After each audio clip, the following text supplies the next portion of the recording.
Chicken अंगारा मैं कैसे बनाता हूँ वो दिखाता हूँ।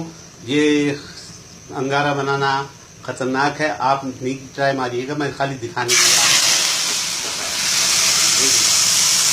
चिकन अंगारा बन रहा है, ज़बरदस्त बनेगा।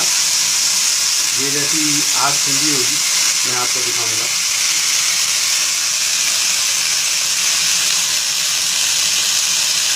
मेरा चिकन अंगारा तैयार हो चुका। ये देखिए क्या खूबसूरत बना है। इसको मैं पलटा के भी आपको दिखाऊं। ज़बरदस्त बना है। इसको कहते हैं चिकन अंगारा।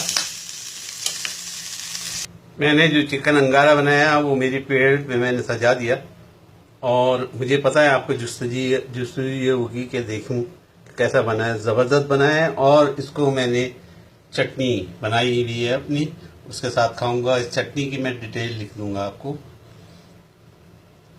चिकन अंगारा चावलों के साथ, और ऊपर जो है ये लाल की हुई प्याज, जिस तरह हम बिरयानी पे लाल करके डाले हैं वो डाली गई है, और नींबू रखा गया है।